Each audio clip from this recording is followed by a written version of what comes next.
الحمد لله نحمده ونستعينه ونستغفره ونؤمن به ونتوكل عليه ونعوذ بالله من شرور أنفسنا ومن سيئات أعمالنا من يهده الله فلا مضل له ومن يضلل فلا هادي له ونشهد أن لا إله إلا الله وحده لا شريك له ونشهد أن سيدنا وسندنا ونبينا ومولانا محمدا عبده ورسوله صلى الله تعالى عليه وعلى آله وأصحابه أجمعين أما بعد فأعوذ بالله من الشيطان الرجيم بسم الله الرحمن الرحيم ولا تصل على أحد منهم مات أبدا ولا تقم على قبره وقال رسول الله صلى الله عليه وسلم إن الله جعل الحق على لسان عمر وقلبه صدق الله وصدق رسوله النبي الكريم ونحن على ذلك لمن الشاهدين والشاكرين والحمد لله رب العالمين. درود شریف پڑھ. اللهم صل على محمد وعلى آل محمد كما صليت على إبراهيم وعلى آل إبراهيم إنك حميد مجيد. اللهم بارك على محمد وعلى آل محمد كما باركت على إبراهيم وعلى آل إبراهيم إنك حميد مجيد. میرے محترم دوستوں، بھائیوں اور بزرگوں، نئے اسلامی ہجری سال کا آغاز ہو رہا ہے اور 1448 ہجری وہ شروع ہو رہا ہے.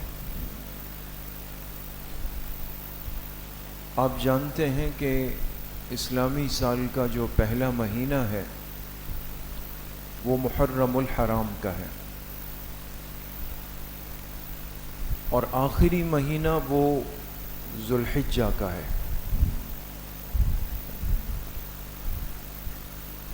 محرم کا لفظ ہی احترام سے نکلا ہے اور اس کے معنی ہے وہ مہینہ جو قابل احترام ہے، حرمت والا مہینہ ہے.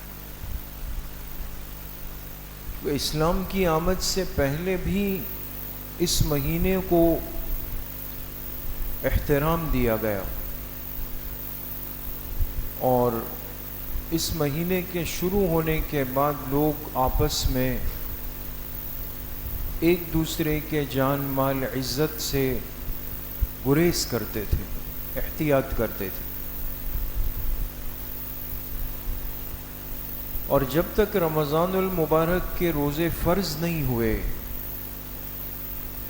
اس وقت تک جو عاشورہ محرم کا روزہ تھا، یعنی 10 محرم کا روزہ تھا،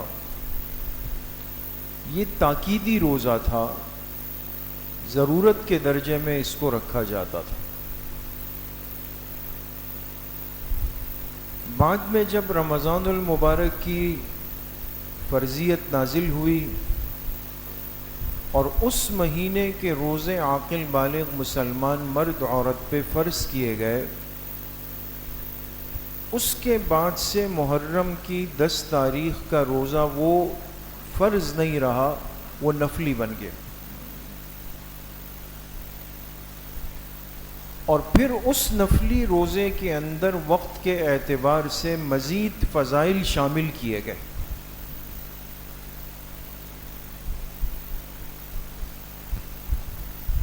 تو ایک بات تو میرے دوستوں بزرگوں طے ہے کہ اسلامی سال کے اس پہلے مہینے کا احترام، اس کا ادب اور اس کی حرمت یہ صدیوں سے چلی ہوئی آ رہی تھی. کسی خاص واقعے کے بعد یا واقعہ کربلا کے بعد ہی اس مہینے کا احترام یا ادب شروع ہوا، ایسا نہیں. اتفاق ایسا ہوا کہ خانوادہ نبوت پر اور اہل بیت رسول صلی اللہ علیہ وسلم پر جو ظلم عظیم ہوا وہ محرم کے مہینے میں ہوا. تو ہمارے ذہنوں کے اندر بعض دفعہ یہ بات بیٹھ جاتی ہے کہ شاید اس مہینے کا تعلق ہی واقعہ کربلا سے. یہ پہلے سے حرمت والا مہینہ ہے، احترام والا مہینہ ہے، اس کے روزے رکھنے کی فضیلت سب چیزیں پہلے سے تھی. تو اسلامی سال کا پہلا مہینہ، اس مہینے سے متعلق ایک مسلمان کو کیا کرنا ہے، کیا کرنا چاہیے، کرنے کے کیا کام ہیں. ایک بات تو یاد رکھیں کہ ہم پابند ہیں اس بات کے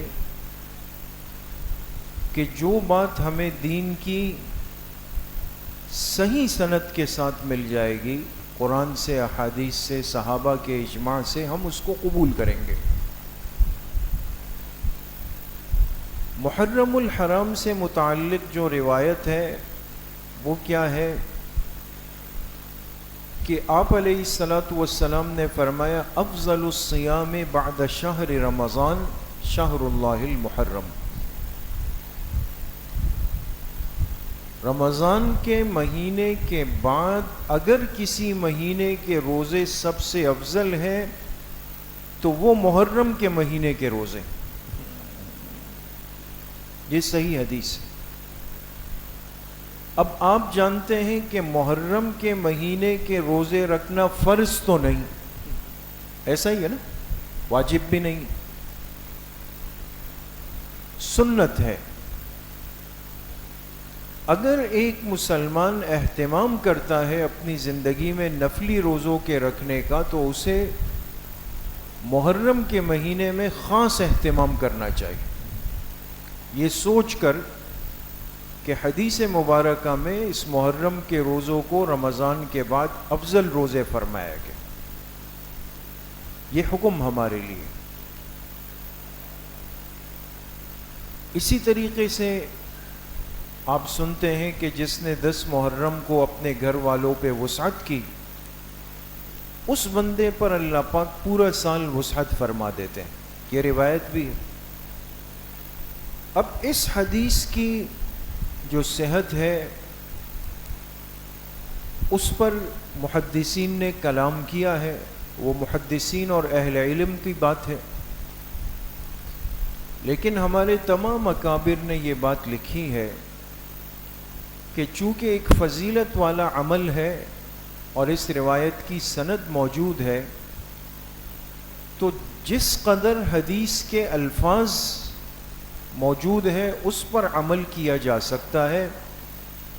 عاشورہ محرم کے دن انسان اپنے گھر والوں پہ وسعت کر دے، اس نیت سے کر دے کہ چونکہ حدیث مبارکہ موجود ہے، اپنے گھر کی حدود میں 4 دیواری میں اچھا کھائے، اچھا پکائے، گھر والوں کو اچھا کھلائے، اس دن گھر کے افراد کو اچھا خرچہ دے، ان کو خوش کرے. علی عیالہ، عیال کا لفظ جو آپ کے ماتحت ہیں، گھر میں رہتے ہیں، ان پر وسعت کر دیں. وسع اللہ علیہ سائر سنتہ، اس شخص پہ اللہ پورا سال وسعت فرمائے. حضرت تھانوی رحمۃ اللہ علیہ نے لکھا کہ جتنے ہمارے بزرگ گزرے سب نے یہ لکھا ہے کہ جس نے اس کو آزمایا اس کو مجرب پایا. اب حدیث کے الفاظ ہمیں جہاں تک لے جائیں ہم اس پر عمل کریں گے. گھر والوں پہ وسعت ہو، گھر والوں کے لیے دسترخوان سجا دیں، گھر والوں کو اچھا کھلا دیں، گھر والوں کو اس دن اچھا خرچہ دے دیں، بیوی بچوں کو خوش کر لیں، حدیث پر عمل ہو جائے گا. تیسری بات جو ہمیں سمجھنی ہے وہ یہ ہے کہ آنے والے مہینے کا جو پہلا عشرہ ہے، یکم محرم سے لے کر 10 محرم تک، اس عشرے کے اندر اسلامی تاریخ کے 2 بڑے واقعات پیش آئے. 2 بڑے واقعات. ایک واقعہ پیش آیا یکم محرم الحرام کو، اور ایک واقعہ پیش آیا 10 محرم الحرام کو. 10 محرم الحرام کا جو واقعہ ہے اس کا تذکرہ چونکہ ہوتا ہے اور تمام حلقوں میں ہوتا ہے، عموماً وہ ہمیں بھی یاد ہو جاتا ہے. لیکن ایک مسلمان کے لیے کتنے افسوس کی بات ہوگی کہ اسے یہ نہیں پتا ہو کہ یکم محرم کو بھی اسلامی تاریخ کی ایک بہت بڑی اور عالی شان شخصیت کا یوم شہادت ہے، اور وہ شخصیت عام شخصیت نہیں، بہت بڑی شخصیت ہے جن کے پاس وہ خصوصیات ہے جو شاید کسی کے پاس آئی ہو. وہ حضور علیہ الصلوۃ والسلام کی دعاؤں سے مانگے ہوئے مراد ہیں، مراد پیغمبر ہیں، اور جن کے لیے ایک عجیب لفظ لکھا کہ فاتح قبلتین ہے. فاتح قبلتین ہے، دونوں قبلوں کو فتح کرنے والے ہیں، اور جن کے لیے لکھا کہ وہ داماد حضرت علی اور حضرت فاطمہ رضی اللہ عنہ. ان رشتوں کو بھی سمجھیں دوستو، ان فضائل کو بھی سمجھیں، ان مقامات کو بھی سمجھیں. اللہ کے ساتھ سب سے قریبی تعلق، واسطہ اور رشتہ وہ وقت کے پیغمبر کا ہوتا ہے. ہر پیغمبر کی دعا آپ کو قرآن کریم کے اندر ملے گی، لیکن اللہ کی ذات کی ایک صفت ہے حکیم ہونا. حکیم بمعنی حکمت والی ذات.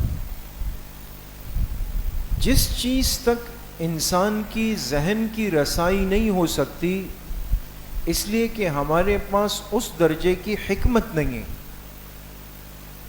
اللہ پاک ہر چیز کی حکمت سے، اس کے انجام سے، اس کے معال سے اور اس کے مستقبل سے واقف ہے. اسی لیے ہمیں حکم ہے کہ جو تکلیف پیش آئے تو ہم دعا کس سے مانگیں گے؟ اللہ تعالیٰ سے. لیکن کتنی دفعہ ایسا ہوتا ہے ہم سالوں سے ایک دعا مانگ رہے ہیں، قبول نہیں ہو رہی. اور کتنی دفعہ ایسا ہوتا ہے کہ آپ نے ابھی دعا مانگی، گھر پہنچے نہیں کہ آپ کو فون آیا، جی مبارک ہو کام ہو گیا. ہوتا ہی نہیں ہوتا دوست. ایک دعا لمحوں میں قبول ہو، ایک دعا سالوں میں قبول نہ ہو، اس لیے کہ اللہ کی ذات حکیم ہے. بات سمجھ گئے؟ حضرت ابراہیم علیہ السلام نے دعا مانگی تھی. قرآن کریم میں 2-3 مقامات پہ اس دعا کا تذکرہ ہے. ربنا وابعث فیہم رسولا منہم. جب بیت اللہ شریف کی تعمیر کی، اللہ سے دعا مانگی، اے اللہ مکہ والوں میں ایک رسول بھیج دیجئے جو انہی میں سے ہو، میری اولاد میں سے ہو. دعا مانگی.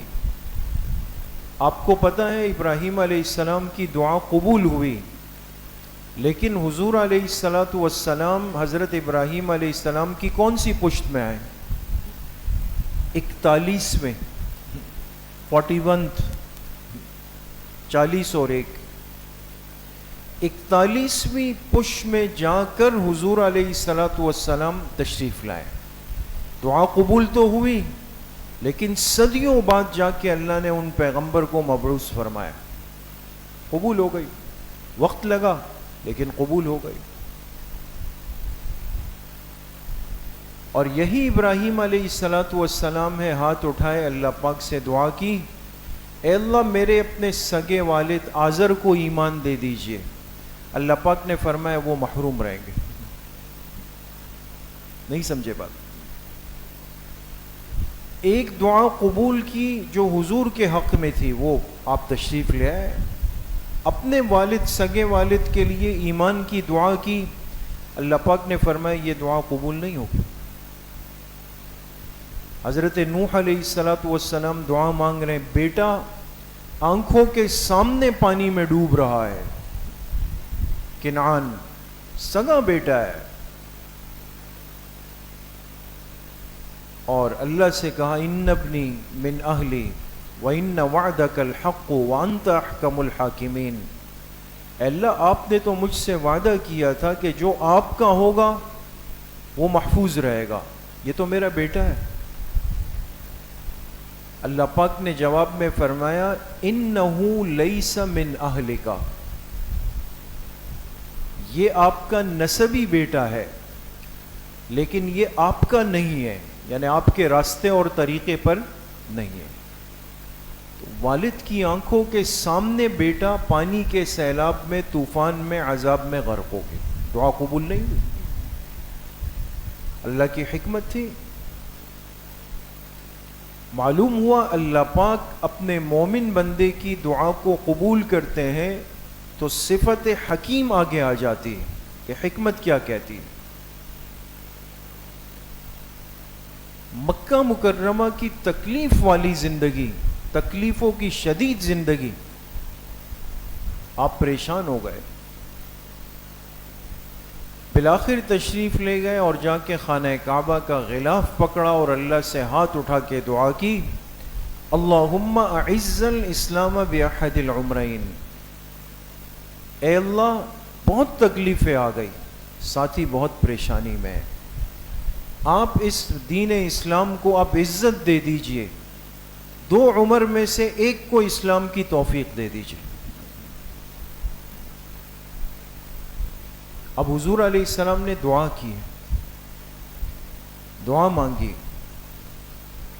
اور اللہ سے عرض کیا کہ اللہ اب اسلام کو عزت ملے، اور جو 2 شخص عمر نام کے ہیں، عمر ابن خطاب اور عمر ابن ہشام، ان میں سے ایک اسلام کو مل جائے، اسلام کو عزت مل جائے گی.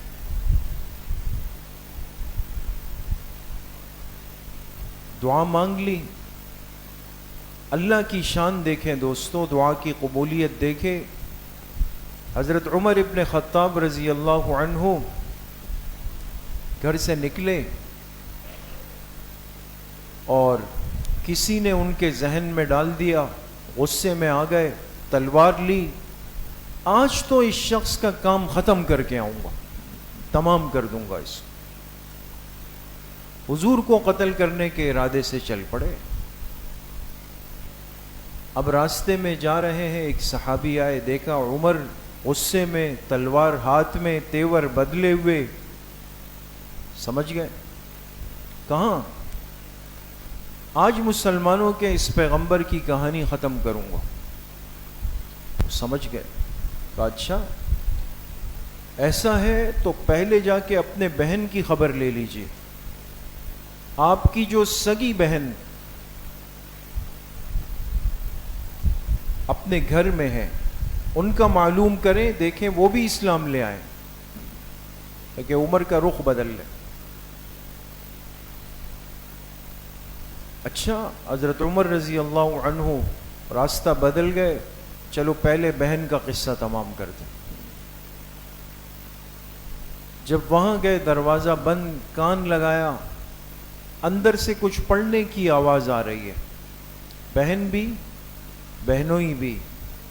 ایک صحابی ان کو قرآن کریم پڑھا رہے تھے، سکھا رہے تھے، اور ان آیات کی آواز باہر آئی اور غصہ اور بڑھ گیا.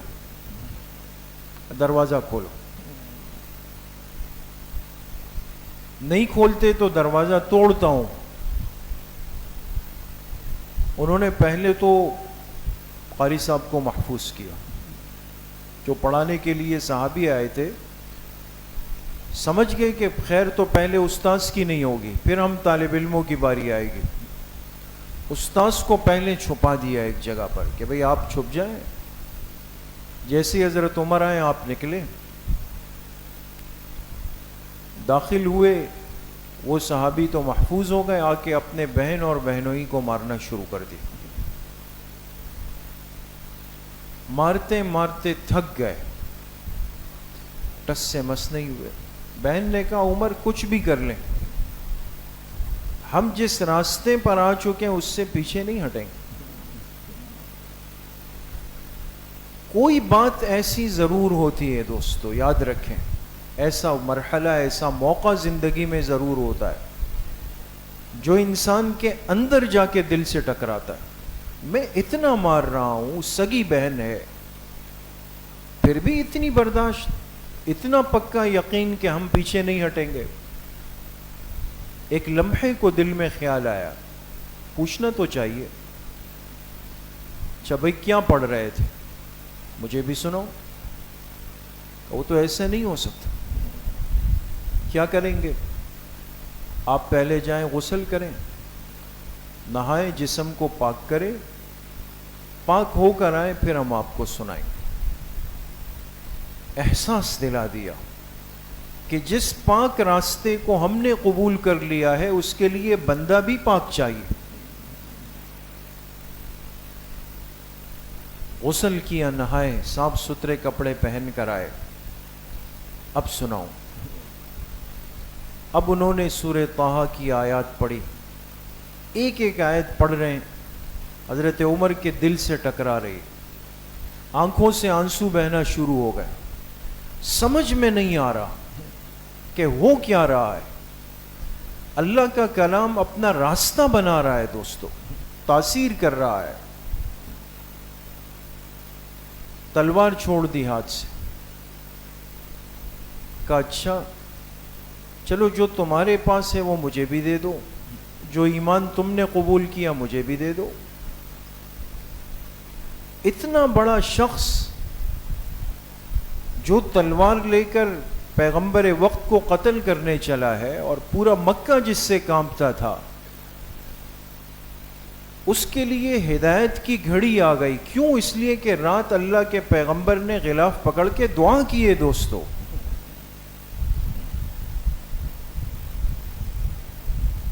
یہ کیسے ہو سکتا ہے کہ پیغمبر علیہ الصلوۃ والسلام کی دعا قبول ہو اور جس شخص کے حق میں قبول ہو وہ شخص خدا نخواستہ نعوذ باللہ زندگی میں کسی بھی لمحے پر، موقع پر پیغمبر یا ان کے خاندان کے لیے تکلیف کا باعث بن سکے؟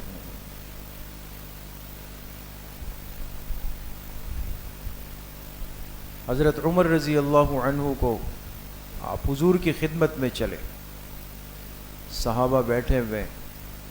کسی نے کہا بھئی عمر آ رہے ہیں، تلوار ہاتھ میں، ارادے اچھے نہیں.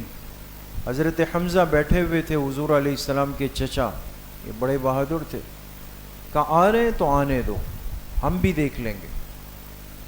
آپ نے فرمایا آج عمر آئے ہیں لیکن ان کی نگاہ تبدیل ہو چکی، وہ عمر نہیں ہے آج. جب آئے حضور کی خدمت میں بیٹھے، تلوار رکھی، فرمائے گھر سے چلا تھا کہ آپ کو قتل کروں گا، لیکن اللہ نے ہدایت دے دی، اب آپ کا غلام بننے کے لیے آیا ہوں. کہتے ہیں اس دن جو صحابہ نے تکبیر کا نعرہ لگایا، پورا مکہ کی وادی گونج اٹھی. عمر ایمان لائے، مسلمان ہو گئے. اب نماز کا وقت آیا. اب آپ کو وہ بات عرض کرنا چاہتا ہوں کہ فاتح القبلتین کیسے، دو قبلوں کا فاتح کیسے عمر؟ آپ نے فرمایا ہم کھل کے نماز پڑھ نہیں سکتے، مشرکین تنگ کرتے ہیں، یہاں بیٹھتے ہیں، ہمیں ستاتے ہیں، تو نماز کہاں پڑھیں گے؟ کہا دار ارقم میں، گھر کے اندر پڑھیں گے.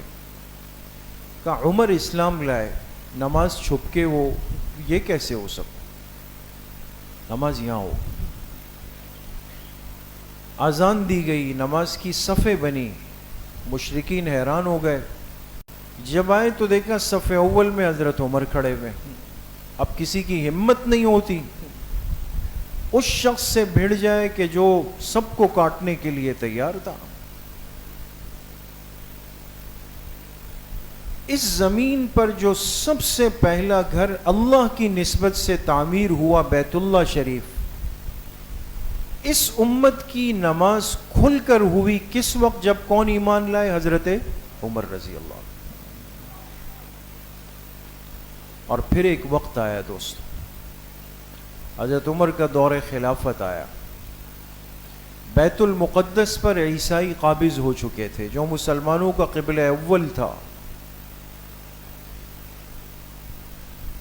حضرت عمر رضی اللہ عنہ نے لشکر روانہ کیا، تشکیل دیا، یہ ہمارا قبلہ ہے، اس پر عیسائی کیسے غالب ہو؟ آج دوستو وہی قبلہ ہے، وہاں کے ہزاروں مسلمانوں کو کاٹ دیا گیا. 56 اسلامی ممالک دنیا کے نقشے پر ہے، 1.5 ارب سے 2 ارب مسلمان ہیں، لیکن کسی میں جست نہیں ہے کہ ناخن برابر اس یہودی ملک اسرائیل سے پوچھ سکے کہ آپ نے ہمارے قبلہ اول پہ کیسے ہاتھ ڈالا. ہم ان شخصیات کے تذکرے بھول چکے ہیں جو اونٹ پر بیٹھے بیٹھے چلتے چلتے گئے اور بیت المقدس کی چابیاں ان کے ہاتھ سے لے کر آئے، کوئی سر نہیں اٹھا سکا. اونٹ پر بیٹھ گئے، ان کے غلام تھے، اسلم نام تھا، وہ ان کے ساتھ تھے. انصاف اتنا کہ تھوڑا راستہ چلتے تھے پھر غلام کو کہتے تھے آپ بیٹھ جائیں، اب آپ کی باری ہے. کوئی کر سکتا ہے دوست؟ وہ کہتے تھے میں اپنی باری آپ کو چھوڑتا ہوں، فرماتے تھے نہیں. چلتے چلتے آئے بیت المقدس میں، داخل ہوئے، اسلامی لشکر داخل ہوا، عیسائی پادری جمع ہوئے اور اپنے لوگوں کو کہا کہ اگر زندگی عزیز نہیں تو پھر تو لڑتے ہیں، لیکن حقیقت یہ ہے کہ انجیل کے اندر یہ بات واضح طور پر لکھی ہوئی ہے کہ مسلمانوں کے دوسرے خلیفہ آئیں گے، ان کا یہ نام ہوگا، یہ حلیہ ہوگا، اور جب وہ آئیں تو فتح ان کی ہے، لہذا خاموشی سے قبلہ اول ان کے حوالے کر دیں. انہیں کہا حوالے کر دیں. کہتے ہیں اللہ کی شان، جب بیت المقدس میں داخل ہو رہے تھے تو اونٹ کے اوپر غلام بیٹھا ہوا ہے، حضرت عمر نے اس کی مہار پکڑی ہوئی. عیسائی پادریوں نے نشانیاں دیکھی، اونٹ پر بیٹھا ہوا شخص خلیفہ ہونا چاہیے، کہا یہ تو نہیں، یہ تو وہ شخص نہیں. نیچے جس شخص کو دیکھا جس کے ہاتھ میں رسی ہے، ساری نشانیاں اس کے اندر موجود. اتر آئے، حضرت عمر رضی اللہ عنہ سے ملے، انجیل لائے، کہا یہ ساری نشانیاں آپ کی، ہم آپ سے لڑنا نہیں چاہتے، آپ کا ہی ہے، ہمیں حکم ہے. بیت المقدس کی ساری چابیاں لا کے حضرت عمر رضی اللہ عنہ کو دے دی. 3 دن وہاں رہے اور ان 3 دنوں کے اندر اس سکون کے ساتھ وقت گزارا کہ ایک عیسائی ایک یہودی کو کوئی تکلیف نہیں ہوئی. 3 دن کے بعد اپنا گورنر مقرر کیا اور واپس چلے گئے. اسلام کے قبلہ اول کو بھی امت کے حوالے کر کے جانے والی شخصیت حضرت عمر رضی اللہ. تو ایک پہلو ہے دوستو زندگی کا. اس لیے میرے عزیزو دوستو بزرگوں، آج ان محسن اور مبارک ہستیوں کے تذکرے ہونے چاہیے، ان کی قربانیاں، ان کا عدل و انصاف، ان کی للہیت، ان کا تقوی، ان کا اسلام اور امت کے لیے درد، اور رہتی دنیا تک جو انہوں نے خدمات پیش کی، آج وہ تذکرے کیوں چھپ گئے دوست؟ اپنے ان بچوں کو، نوجوانوں کو، گھروں کے ماحول کو ان نیک لوگوں کی، ان محسن ہستیوں کے تذکروں سے مزین کریں. تو 1 محرم یوم شہادت ہے حضرت عمر ابن خطاب رضی اللہ تعالی عنہ کا. اللہ پاک مجھے بھی آپ سب کو صحیح عمل کی توفیق نصیب فرمائے۔ الحمدللہ رب العالمین والصلاة والسلام۔